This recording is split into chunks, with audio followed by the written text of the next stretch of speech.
Hello friends, ಎಲ್ಲರಿಗೂ ನಮಸ್ತೆ. Welcome back to our channel beautiful creation blog. 2 lakh F D ಮಾಡಿದರೆ 5 ವರ್ಷದಲ್ಲಿ ಎಷ್ಟು ಲಾಭ ಬರುತ್ತೆ, ಆ ವಿಷಯದ ಬಗ್ಗೆ ಇವತ್ತು ಮಾತಾಡ್ತಾ ಇದ್ದೀವಿ. ಹೌದು ಸ್ನೇಹಿತರೆ, ಈ ಒಂದು ಪೋಸ್ಟ್ ಆಫೀಸ್ನಲ್ಲಿ 2 ಲಕ್ಷ ಎಫ್ ಡಿ ಮಾಡಿದರೆ 5 ವರ್ಷದಲ್ಲಿ ಎಷ್ಟು ಬಡ್ಡಿ ಹಣ ಸಿಗುತ್ತೆ ಅನ್ನೋದ್ರ ಬಗ್ಗೆ ನಾನು ಈ ವಿಡಿಯೋ ಮುಖಾಂತರ ನಿಮಗೆ ತಿಳಿಸ್ಕೊಡ್ತಾ ಇದ್ದೀನಿ. ವಿಡಿಯೋನ ಎಲ್ಲೂ ಸ್ಕಿಪ್ ಮಾಡದೆ ಸಂಪೂರ್ಣ ವಿಡಿಯೋ ನೋಡಿ, ಶೇರ್ ಮಾಡಿ ಮತ್ತು ಲೈಕ್ ಮಾಡಿ. ಪೋಸ್ಟ್ ಆಫೀಸ್ ಒಂದು ಸರ್ಕಾರದಿಂದ ಬೆಂಬಲಿತವಾದ ಒಂದು ಸಂಸ್ಥೆ ಆಗಿರೋದ್ರಿಂದ ನಮಗೆಲ್ಲರಿಗೂ ಹೂಡಿಕೆಗೆ ಒಂದು ಸುರಕ್ಷಿತವಾಗಲಿದೆ. ಹಾಗೆಯೇ ಕೂಡ ಒಂದು ನಂಬಿಕೆ ಕೂಡ ಇದೆ. ಬಹಳ ಕಡಿಮೆ ಮೊತ್ತದಿಂದಲೂ ಕೂಡ ನೀವು ಪೋಸ್ಟ್ ಆಫೀಸ್ನಲ್ಲಿ ಎಫ್ ಡಿ ಯೋಜನೆಯನ್ನು ಹೂಡಿಕೆನ ಮಾಡಬಹುದು. ಇದರಿಂದ ಯಾವುದೇ ತರಹದ ಒಂದು ತೊಂದರೆ ಆಗಲಿ ಏನು ಕೂಡ ನಮಗೆ ಆಗೋದಿಲ್ಲ. ನಿಮ್ಮ ಅನುಕೂಲಕ್ಕೆ ತಕ್ಕಂತೆ ನೀವು ಅವಧಿಗಳಿಗೆ ಎಫ್ ಡಿ ಯೋಜನೆಯನ್ನು ಆಯ್ಕೆ ಮಾಡಿಕೊಳ್ಬೋದು. ಅವಧಿ ಅಂತ ಹೇಳಿದ್ರೆ 3 ವರ್ಷ ಆಗಲಿ, 2 ವರ್ಷ ಆಗಲಿ, 1 ವರ್ಷ ಆಗಲಿ, 5 ವರ್ಷ ಆಗಲಿ. ಆ 2 ಲಕ್ಷ ರೂಪಾಯಿನ ನೀವು ಹೂಡಿಕೆ ಮಾಡಿದ್ರೆ ನೀವು ಎಷ್ಟು ಲಾಭ ಕೂಡ ಪಡಿಬಹುದು ಅನ್ನೋದನ್ನು ನಿಮಗೆ ಒಂದು ತಿಳಿಸ್ಕೊಡ್ತೀನಿ. ಆದರೆ ಈ ಒಂದು ಯೋಜನೆಯಿಂದ ನಮಗೆ ತುಂಬಾ ಒಂದು ಅನುಕೂಲಗಳನ್ನ ನಾವು ಪಡ್ಕೊಳ್ತಾ ಇದ್ದೀವಿ. ಈ ಅನುಕೂಲಕ್ಕೆ ತಕ್ಕಂತೆ ನಮಗೆ ಸಿಗುವಂತಹ ಬಡ್ಡಿ ಮೊತ್ತ ಎಷ್ಟಿರುತ್ತೆ ಎಂಬುದನ್ನ ನಾವು ಈ ವಿಡಿಯೋ ಮುಖಾಂತರ ನೋಡೋಣ. ಈ ವಿಡಿಯೋನ ನೀವು ಕಂಪ್ಲೀಟಾಗಿ ನೋಡಿದ್ರೆ ನಿಮಗೊಂದು ಐಡಿಯಾ ಬರುತ್ತೆ. ಹಾಗಾದರೆ ಬಡ್ಡಿ ಎಷ್ಟು, ನಾವು 2 ಲಕ್ಷನ ಇನ್ವೆಸ್ಟ್ ಮಾಡಿದ್ರೆ ಬಡ್ಡಿ ಎಷ್ಟು? ಬಡ್ಡಿ ಅನ್ನೋದು ಕೂಡ ಒಂದು ನಾವು ಮಾಡೋ ಒಂದು ಎಷ್ಟು ವರ್ಷಗಳಲ್ಲಿ ಅದನ್ನು ಮಾಡ್ತೀವಿ ಅನ್ನೋದ್ರ ಮೇಲೆ ಬಡ್ಡಿ ಅನ್ನೋದು ಡಿಸೈಡ್ ಆಗಿರುತ್ತೆ. ಹಾಗಾದರೆ ಈ ಒಂದು 2 ಲಕ್ಷಕ್ಕೆ ನಮಗೆ ಬಡ್ಡಿ ಎಷ್ಟಿದೆ ಅನ್ನೋದು ನಮ್ಗೆ ತಿಳ್ಕೊಳ್ಳೋಣ. ಅದ್ರ ಜೊತೆ ನೀವು ಪೋಸ್ಟ್ ಆಫೀಸ್ನಲ್ಲಿ ಎಷ್ಟು ಕಾಲ ಹಣನ ಇಡ್ತೀರಾ, ನಿಮ್ಮ ಮೇಲೆ ನಿಮಗೆ ಇಟ್ಟಿರುವಂಥ ಹಣಕ್ಕೆ ಸಿಗೋ ಬಡ್ಡಿ ಬರ್ತದೆ. ಮತ್ತು ನೀವು ಹೆಚ್ಚು ಕಾಲ ಹಣ ಇಟ್ಟರೆ ನಿಮಗೆ ಹೆಚ್ಚು ಬಡ್ಡಿ ಸಿಗುತ್ತೆ. ನಾವು ಇಡುವಂಥ ಹಣಕ್ಕೆ ಇಂಟ್ರೆಸ್ಟ್ ಎಲ್ಲ ಅಂದರೆ ನಾನು ಹೇಳೋದ್ರ ಪ್ರಕಾರ ಬಡ್ಡಿ ಬಂದು ಒಂದೇ ಇರುತ್ತೆ. ಕಾಲಕ್ಕೆ ನಾವು ವರ್ಷಕ್ಕೆ ತಕ್ಕಂತೆ ಇಟ್ಟರೆ ನಮಗೆ ಬಡ್ಡಿ ಹೆಚ್ಚಾಗುತ್ತೆ. ಉದಾಹರಣೆಗೆ ನೀವು 1 ವರ್ಷಕ್ಕೆ ಹಣ ಏನಾದರೂ ಇಟ್ಟಿದ್ದೀರಾ ಅಂದರೆ ನಿಮಗೆ ಕಡಿಮೆ ಬಡ್ಡಿನೇ ಸಿಗುತ್ತೆ. ಆದರೆ ನೀವು 5 ವರ್ಷಕ್ಕೆ ಏನಾದರೂ ಇಟ್ಟಿದ್ದೀರಾ ಅಂದರೆ ನಿಮಗೆ ಹೆಚ್ಚಿನ ಬಡ್ಡಿನ ಪಡ್ಕೋಬೋದು. ಇದು ಅವಧಿ ಮೇಲೆ ಆಗಿರುತ್ತೆ. ಅಂದರೆ 1 ವರ್ಷ, 2 ವರ್ಷ, 5 ವರ್ಷ ಈ ಥರ ಅವಧಿ ಮೇಲೆ ಆಗಿರುತ್ತೆ. ಹಾಗಾಗಿ ನೀವು 2 ಲಕ್ಷ ರೂಪಾಯಿ ಮೊತ್ತವನ್ನಾದರೂ ನೀವು ಹೂಡಿಕೆ ಮಾಡಿದ್ರೆ ಹಾಗಾದರೆ ಎಷ್ಟು ವರ್ಷಕ್ಕೆ ಎಷ್ಟು ಬಡ್ಡಿ ದರ ನಿಮಗೆ ಸಿಗುತ್ತದೆ ಅದ್ರ ಬಗ್ಗೆ ನಾವು ಕಂಪ್ಲೀಟಾಗಿ ವಿಡಿಯೋದಲ್ಲಿ ತಿಳ್ಕೊಳ್ಳೋಣ. ಅಂದರೆ ನಾನು ಅದರ 5 ವರ್ಷಕ್ಕೆ ನಾವು ಇಟ್ಟಿದ್ದೀವಿ, ಬಡ್ಡಿ ಎಷ್ಟು ಸಿಗುತ್ತೆ, ಹಾಗಾದರೆ 2 ಲಕ್ಷ ರೂಪಾಯಿ ಮೊತ್ತನ ನಾವು ಹೂಡಿಕೆ ಮಾಡಿದ್ರೆ ಎಷ್ಟು ವರ್ಷಕ್ಕೆ ನಮಗೆ ಎಷ್ಟು ಬಡ್ಡಿ ಸಿಗುತ್ತೆ, ಅಂದರೆ ವರ್ಷದಲ್ಲಿ ನಮಗೆ ಎಷ್ಟು ಬಡ್ಡಿ ಸಿಗುತ್ತೆ ಅನ್ನೋದನ್ನ ನಾವು ಕೂಡ ಈ ವಿಡಿಯೋ ಮುಖಾಂತರ ತಿಳ್ಕೊಬಹುದು. ಎಲ್ಲರಿಗೂ ಎಲ್ಲರಿಗೂ 5 ವರ್ಷ ಇಡೋಕ್ಕಾಗಲ್ಲ ಅಂದರೂ ಕೂಡ ಅಂತಹವ್ರುಗಳು ಬೇಕಾದರೆ 1 ವರ್ಷಕ್ಕೆ ಇಟ್ಕೋಬೋದು, 2 ವರ್ಷಕ್ಕೆ ಇಟ್ಕೋಬೋದು. ಅದು ಹೇಗೆ ಬಡ್ಡಿ ಕ್ಯಾಲ್ಕುಲೇಟ್ ಆಗುತ್ತೆ ಅನ್ನೋದನ್ನು ಕೂಡ ಸಂಪೂರ್ಣ ಮಾಹಿತಿಯನ್ನು ನಾನು ನಿಮಗೆ ಈ ವಿಡಿಯೋ ಮುಖಾಂತರ ತಿಳಿಸ್ಕೊಡ್ತೀನಿ. ನಿಮ್ಮಲ್ಲಿ ನೀವು ಹೆಚ್ಚಿನ ಒಂದು ಬಡ್ಡಿ ಪಡ್ಕೋಬೇಕು ಅಂತ ಏನಾದರೂ ಬಯಸಿದ್ದೀರಾ ಅಂತಂದರೆ ನೀವು 5 ವರ್ಷ ಮೇಲ್ಪಟ್ಟು ಕೂಡ ಅದನ್ನ ಮಾಡ್ಬೋದಾಗುತ್ತೆ. ಇಲ್ಲ ಅಂತ ಹೇಳಿದ್ರೆ ನಮಗೆ 5 ವರ್ಷ ತನಕ ಕಾಯಲಿಕ್ಕಾಗಲ್ಲ ಅನ್ನೋರು ಬೇಕಾದ್ರೂ ಕೂಡ ಕಡಿಮೆ ಅವಧಿಯವರೆಗೂ ಕೂಡ ನಾವು ಅದನ್ನು ಮಾಡಬಹುದು. ಕಡಿಮೆ ಅವಧಿಯವರೆಗೆ ನಾವು ಅದನ್ನು ಸೆಲೆಕ್ಟ್ ಮಾಡ್ಕೊಬೋದು. ಪ್ರತಿಯೊಂದರಲ್ಲೂ ಕೂಡ ನಿಮಗೆ ಅದನ್ನು ಓಪನ್ ಮಾಡುವಾಗಲೇ ಸೂಚಿಸಲಾಗಿರ್ತದೆ. ಇಷ್ಟು ವರ್ಷಕ್ಕೆ ಈ ಥರ ಮಾಡಬೇಕು, ಇಷ್ಟು ವರ್ಷಕ್ಕೆ ಈ ಥರ ಮಾಡಬೇಕು, ಪ್ರತಿಯೊಂದನ್ನು ಹೇಳಿರುತ್ತೆ. ಹಾಗಾದರೆ ಬನ್ನಿ, ಬಡ್ಡಿ ದರ ಸಿಗ್ತದೆ ಅಂದರೆ ಎಷ್ಟು ಸಿಗುತ್ತೆ ಅನ್ನೋದು ನೋಡ್ಕೊಂಬರೋಣ. ಈಗ ಇಲ್ಲಿ ನೋಡಿ, ನಿಮಗೆ ನೀವೇನಾದರೂ 2 ಲಕ್ಷ ರೂಪಾಯಿ ಏನಾದರೂ ಬಡ್ಡಿ ಇಟ್ಟಿದ್ದೀರಾ ಅಂತ ಹೇಳಿದ್ರೆ ಆ 2 ಲಕ್ಷಕ್ಕೆ ನಿಮಗೆ 6.9% ಬಡ್ಡಿ ದರ ಸಿಗ್ತಾಯಿದೆ. ಅಂದರೆ ಈಗ ನೀವು 2 ಲಕ್ಷ ಇಟ್ಟಿದ್ದೀರ ಅಂದರೆ 2 ಲಕ್ಷಕ್ಕೆ 6.9% ಬಡ್ಡಿ ಸಿಗ್ತಾಯಿದೆ. ಅದು ನಿಮ್ಮ ಮೊದಲನೇ ವರ್ಷ ಆಗಿರುತ್ತೆ. ಅಂದರೆ ನೀವು 2 ಲಕ್ಷ ನೀವು ಇಟ್ಟು ಅದು ಮೊದಲನೇ ವರ್ಷದಲ್ಲಿ ನಿಮಗೆ 6.5% ಬಡ್ಡಿ ಸಿಗ್ತಿರುತ್ತೆ. ನಾನು ನಿಮಗೆ ಹೇಳಿದೆ ಮುಂಚೆನೇ, ನೀವು 2 ಲಕ್ಷ ಇಟ್ಟರೆ ನಿಮ್ಮ 2 ಲಕ್ಷಕ್ಕೆ ಒಂದೇ ಬಡ್ಡಿ ಇರಲ್ಲ, ಆ ಬಡ್ಡಿಯಲ್ಲೂ ಕೂಡ ನಿಮಗೆ ಅವಧಿ ಮೇಲೆ ಚೇಂಜಸ್ ಇರುತ್ತೆ ಅಂತ ಹೇಳಿದೆ. ಅದೇ 2 ಲಕ್ಷನ ನೀವು 2 ವರ್ಷಕ್ಕೆ ಏನಾದರೂ ನೀವು ಅದನ್ನು ಯೋಜನೆನ ತಗೊಂಡು ನೀವು ಎಫ್ ಡಿ ಮಾಡಿದ್ದೀರಾ ಅಂತ ಹೇಳಿದ್ರೆ 7% ಬಡ್ಡಿನ ನೀವು ಪಡ್ಕೋಬೋದಾಗುತ್ತೆ. 7% ಬಡ್ಡಿ ಕೂಡ ನೀವು ಪಡ್ಕೊಬೋದು. ಅದೇ ನೀವೇನಾದರೂ 3 ವರ್ಷಕ್ಕೆ ಇಟ್ಟಿದ್ದೀರಾ ಅಂತ ಹೇಳಿದ್ರೆ 7.1% ಬಡ್ಡಿನ ಕೂಡ ಪಡ್ಕೋಬೋದು. ಅದನ್ನೇ ನೀವು 3 ವರ್ಷಕ್ಕಿಂತ ಹೆಚ್ಚು ಅಂತ ಹೇಳಿದ್ರೆ 5 ವರ್ಷಕ್ಕೇನಾದರೂ ನೀವು ಇದನ್ನು ಈ ಒಂದು ಎಫ್ ಡಿನ ಮಾಡ್ತಾ ಇದ್ದೀರಾ ಅಂತ ಹೇಳಿದ್ರೆ 7.5% ಬಡ್ಡಿನ ಪಡ್ಕೋಬಹುದು. ಅಂತ ಹೇಳಿದ್ರೆ ಮೊದಲನೇ ವರ್ಷದಲ್ಲಿ 6.9% ಬಡ್ಡಿ ಆದರೆ ಎರಡನೇ ವರ್ಷದಲ್ಲಿ 7% ಆಗುತ್ತೆ. ಹಾಗೆ ಒಂದು 3ನೇ ವರ್ಷದಲ್ಲಿ ಇದು 7.1% ಬಡ್ಡಿ ಆಗುತ್ತೆ. ಅದರ ಜೊತೆಗೆ ನೀವು 5 ವರ್ಷಕ್ಕೆ ಹೋಗೋದಾದರೆ 7.5% ಬಡ್ಡಿನ ಪಡ್ಕೋಬೋದಾಗುತ್ತೆ.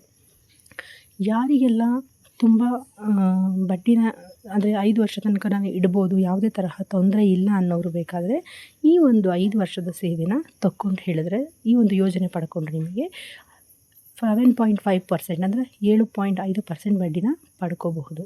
ಅಂದರೆ ನನಗೆ 1ನೇ ವರ್ಷದಲ್ಲಿ ಇಡ್ತೀನಿ ಅಂತ ಹೇಳಿದರೆ ನಮಗೆ ಕಡಿಮೆ ಬಡ್ಡಿ ಸಿಗುತ್ತದೆ, ಕಡಿಮೆ ಬಡ್ಡಿನೂ ಇರುತ್ತೆ, ಜೊತೆಗೆ ನಮಗೆ ಅದಕ್ಕೆ ಬಡ್ಡಿಗೆ ತಕ್ಕಂತೆ ಹಣ ಸಿಗುತ್ತೆ ಅದು ಕೂಡ ಕಡಿಮೆ ಇರುತ್ತೆ. ಅದಕ್ಕೆ ನಾವು 7.5% ಬಡ್ಡಿನ ಕೂಡ 5 ವರ್ಷಕ್ಕೆ ಪಡ್ಕೋಬೋದು. ಇದೆಲ್ಲ ಡಿಪೆಂಡ್ ಆಗೋದು ಅಂತ ಹೇಳಿದರೆ ನಮ್ಮ ಮೇಲೆ. ಇವಾಗ ನನಗೆ ಇಲ್ಲ ಕಷ್ಟ ಇದೆ, 1 ವರ್ಷಕ್ಕೆ ನಾನು ತೊಗೊಳ್ತೀನಿ, ನನಗೆ ಏನಾದರೂ ಒಂದು 2 ವರ್ಷದ ತನಕ ಈ ಥರ ತೊಂದರೆ ಬರಲ್ಲ, ಇಟ್ಬಿಡೋಣ ಅಂಥೇಳಿ ನಮ್ಮ ಆಲೋಚನೆಗೆ, ನಮ್ಮ ಮನೇಲಿರುವಂತಹ ಪ್ರಾಬ್ಲಮ್ಗಾಗ್ಬೋದು, ಎಲ್ಲ ಥರದಲ್ಲಿ ನಾವು ಯೋಚನೆ ಮಾಡಿ ಇದನ್ನು ಮೊದಲೇ ನಾವು ಹೂಡಿಕೆ ಮಾಡುವಾಗ ಮಾಡಿಕೊಂಡ್ರೆ ಅದು ತುಂಬಾ ಉತ್ತಮ ಆಗಿರುತ್ತೆ.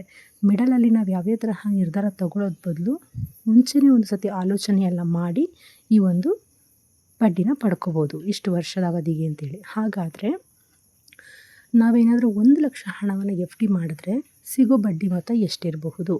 ಆದರೆ ಈಗ ನನ್ನ ಕೈಲಿ 2 ಲಕ್ಷ ಇಡೋಕ್ಕಾಗಲ್ಲ, 2 ಲಕ್ಷ ಅಷ್ಟು ದುಡ್ಡು ಜಾಸ್ತಿ ಆಯಿತು ನನಗೆ, ನನ್ನ ಕೈಲಿ 1 ಲಕ್ಷ ಇದೆ, ನಾನು 1 ಲಕ್ಷ ಹಣನ ಎಫ್ ಡಿ ಮಾಡ್ತಾಯಿದ್ದೀನಿ.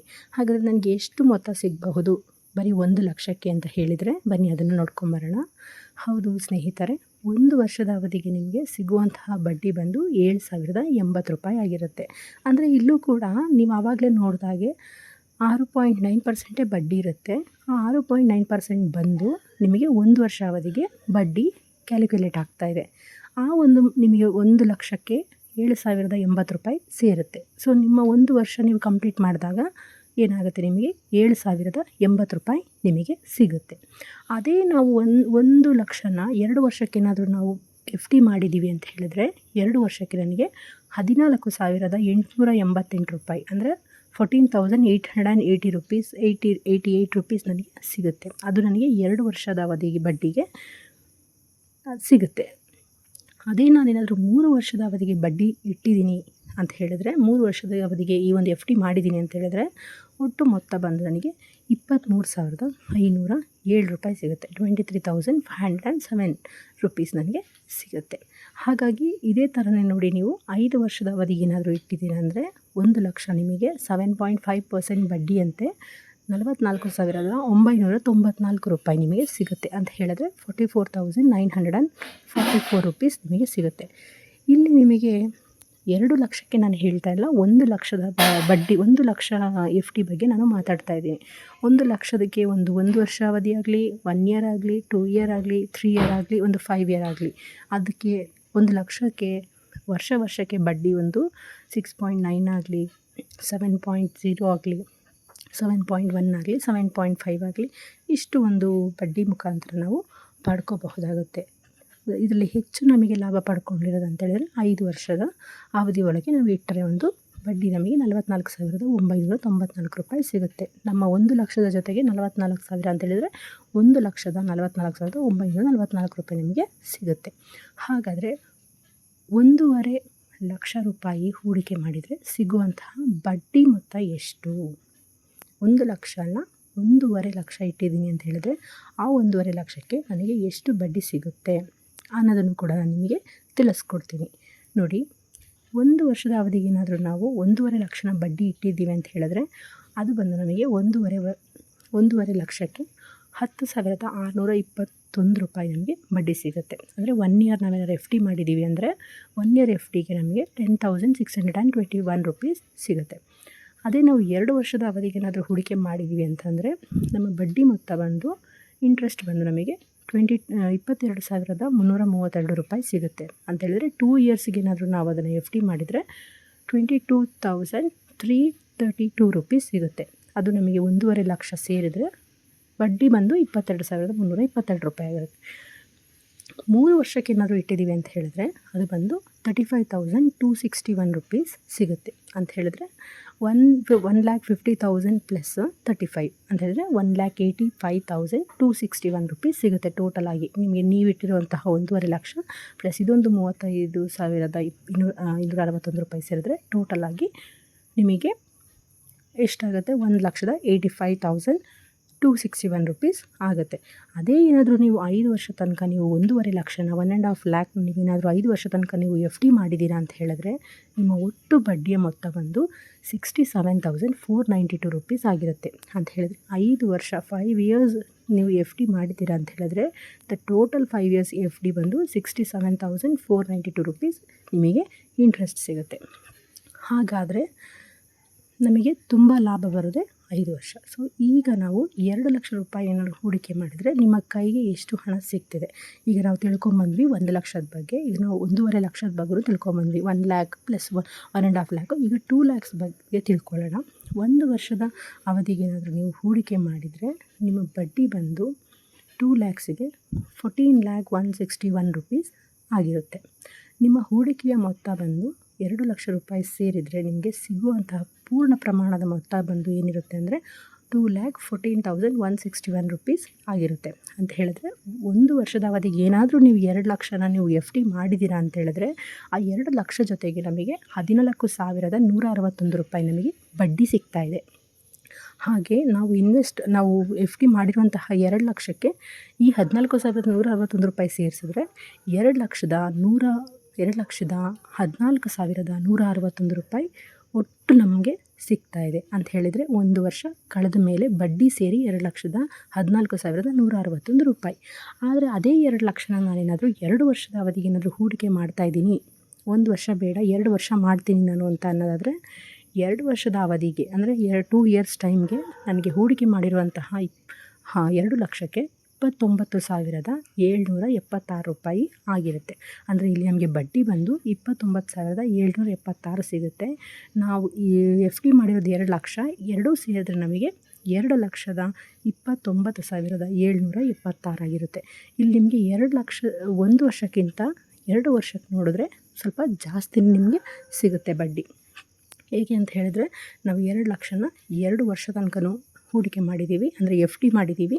ಸೊ ಆ ಒಂದು FDಯಲ್ಲಿ ನಮಗೆ ಒಟ್ಟು ಮೊತ್ತ ಟೋಟಲ್ ಆಗಿ ನಾವು ಇಟ್ಟಿರುವಂತಹ ಮೊತ್ತ ಬಂದು 2,29,776 ರೂಪಾಯಿ ನಮ್ಮ ಕೈಗೆ ಸಿಗುತ್ತೆ. ಇದು ಒಂದು 2 ವರ್ಷಕ್ಕೆ ಅಂತ ಹೇಳಿದ್ರೆ ಒಂದು 2 ವರ್ಷ ಬೇಗನೆ ಆಗಿಬಿಡುತ್ತೆ ನಮಗೆ. ಆದರೆ ನಾವು 2 ವರ್ಷ ಮಾಡ್ಕೋಬಹುದು. ಹಾಗಾದರೆ ಈಗ ಮೊದಲನೇ ವರ್ಷದಲ್ಲೂ ನೋಡಿದ್ವಿ, ಎರಡನೇ ವರ್ಷದಲ್ಲೂ ನೋಡಿದ್ವಿ. ಹಾಗಾದರೆ 3ನೇ ವರ್ಷಕ್ಕೆ ಎಷ್ಟಾಗುತ್ತೆ? ಆಗ ನಿಮಗೆ ಮೊದಲನೇ ವರ್ಷದಲ್ಲಿ ನೀವು ಮಾಡಿದಂತಹ 2 ಲಕ್ಷ ಒಳ್ಳೆಯದಾ, ಇಲ್ಲ 2ನೇ ವರ್ಷದಲ್ಲಿ ನೀವು ಮಾಡಿರುವಂತಹ ಒಂದು FD ಒಳ್ಳೆಯದಾ, ಅಥವಾ 3ನೇ ವರ್ಷದಲ್ಲಿ ತುಂಬ ಒಳ್ಳೆಯದಾ, ಇಲ್ಲ 5ನೇ ವರ್ಷದಲ್ಲಿ ತುಂಬ ಒಳ್ಳೆಯದಾ ಅನ್ನೋದು ನಿಮಗೆ ನಾನು ತಿಳಿಸ್ಕೊಡ್ತೀನಿ. ಹಾಗಾದರೆ ಬನ್ನಿ 3ನೇ ವರ್ಷಗಳ ಅವಧಿಗೆ ನಮಗೆ ಹೂಡಿಕೆ ಮಾಡಿದ್ರೆ ಎಷ್ಟು ಸಿಗುತ್ತೆ ಅನ್ನೋದನ್ನ ತಿಳ್ಕೊಬರೋಣ. ಸ್ನೇಹಿತರೆ ನೋಡಿ, ನೀವೇನಾದರೂ ಆ 2 ಲಕ್ಷನ 3 ವರ್ಷಗಳ ಕಾಲ ಏನಾದರೂ ನೀವು ಹೂಡಿಕೆ ಮಾಡಿದ್ದೀರಾ ಅಂತ ಹೇಳಿದ್ರೆ ನಿಮಗೆ 3 ವರ್ಷ ಆದಮೇಲೆ ಆ 2 ಲಕ್ಷಕ್ಕೆ ಬಡ್ಡಿ ಬಂದು 47,015 ರೂಪಾಯಿ ಸಿಗುತ್ತೆ. ಇದನ್ನು ನಿಮಗೆ 3 ವರ್ಷಕ್ಕೆ ಒಳ್ಳೆ ಬಡ್ಡಿನೇ ಅಂತಲೇ ಹೇಳ್ಬೋದು. ಅದೇ ನೀವು 2 ಲಕ್ಷನ 3 ವರ್ಷ ಮಾಡಿರೋದ್ರಿಂದ 47,000 ಸಿಗ್ತಾ ಇದೆ. ಆ ಒಂದು 2 ಲಕ್ಷಕ್ಕೆ ನೀವು 47,000ನ ಸೇರಿಸಿದ್ರಿ ಅಂತ ಹೇಳಿದ್ರೆ 3 ವರ್ಷದಲ್ಲಿ ನಿಮಗೆ 2,47,015 ರೂಪಾಯಿ ನಿಮಗೆ 3 ವರ್ಷ ಕಳೆದ ಮೇಲೆ ನಿಮ್ಮ ಅಕೌಂಟಿಗೆ ಬರುತ್ತೆ. ಪೋಸ್ಟ್ ಆಫೀಸಲ್ಲಿ ಯಾವುದೇ ತರಹದ ಒಂದು ಮೋಸ ಆ ಥರ ಏನೂ ಆಗಲ್ಲ. ಯಾಕೆ ಹೇಳಿದ್ರೆ ಅಂದರೆ ಸರ್ಕಾರದ ಒಂದು ಅಂಡರಲ್ಲಿರೋದ್ರಿಂದ ಒಂದು ಪೋಸ್ಟ್ ಆಫೀಸ್ ನಮಗೆ ತುಂಬ ಒಂದದ್ರ ಮೇಲೆ ನಂಬಿಕೆ ಇರುತ್ತೆ. ಹಾಗಾಗಿ ನಾವು ಮೋಸ ಆಗುತ್ತೆ, ಮುಂದೊಂದು ದಿನ ಏನಾದರೂ ಮೋಸ ಆಗುತ್ತೆ ಅನ್ನೋ ಒಂದು ಭಯ ಬೀಳೋ ಅವಶ್ಯಕತೆ ಇರೋದಿಲ್ಲ. ಮೊದಲನೇ ವರ್ಷದಕ್ಕೆ ಹೋಲಿಸ್ಕೊಂಡ್ರೆ 2ನೇ ವರ್ಷಕ್ಕೆ ಹೋಲಿಸ್ಕೊಂಡ್ರೆ 3ನೇ ವರ್ಷದಲ್ಲಿ ನಮಗೆ ಒಂದು 47,000 ಅಂದರೆ ಒಂದು ದೊಡ್ಡ ಅಮೌಂಟಲ್ಲೇ ಒಂದು ಬಡ್ಡಿನ ನಾವು ಪಡ್ಕೊಬೋದು. ಇದೊಂದು ಒಳ್ಳೆ ಇಂಟ್ರೆಸ್ಟ್ ಅಂತಲೂ ಕೂಡ ನಾವು ಹೇಳ್ಬೋದು. 2 ಲಕ್ಷಕ್ಕೆ ನಮಗೆ 47,015 ರೂಪಾಯಿ ಸಿಗ್ತಾ ಇದೆ. ಅದು ನಿಮಗೆ 3ನೇ ವರ್ಷ ಕಳೆದ ಮೇಲೆ ನೀವು ಹೂಡಿಕೆ ಮಾಡಿದಂತಹ 2 ಲಕ್ಷಕ್ಕೆ ಆ ಮೊತ್ತನ ಸೇರಿ ನಿಮಗೆ 2,47,015 ರೂಪಾಯಿ ಸಿಗ್ತಾ ಇದೆ. ಅದು ಒಂದು 3 ವರ್ಷ ಕಳೆದ ಮೇಲೆ ನಿಮಗೆ ಆ ಅಮೌಂಟು ನಿಮ್ಮ ಅಕೌಂಟಿಗೆ ಬರುತ್ತೆ. ಅದೇ ನಾನೇನಾದರೂ 5 ವರ್ಷಕ್ಕೆ ಮಾಡಿದ್ದೀನಿ, 5 ವರ್ಷದ ಅವಧಿಗೆ ಏನಾದರೂ ನಾವು ಹೂಡಿಕೆ ಮಾಡಿದ್ದೀವಿ ಅಂತ ಹೇಳಿದ್ರೆ 5 ವರ್ಷದ ಅವಧಿಗೆ ಬಂದು ಆ ಹಣ 89,989 ರೂಪಾಯಿ ಆಗಿರುತ್ತೆ. ಅಂತ ಹೇಳಿದ್ರೆ 89 ಅಂದರೆ ಅಲ್ಲಿ ಒಂದು 200 ಇನ್ನೊಂದು 150 ರೂಪಾಯಿ ಸೇರಿಸಿ 130 ರೂಪಾಯಿ ಸೇರಿಸಿದ್ದೀರಾ ಅಂತ ಹೇಳಿದ್ರೆ ಅಲ್ಲಿಗೆ 89 ಅಂದರೆ 90,000 ಹತ್ತತ್ರನೇ ಆಗುತ್ತೆ.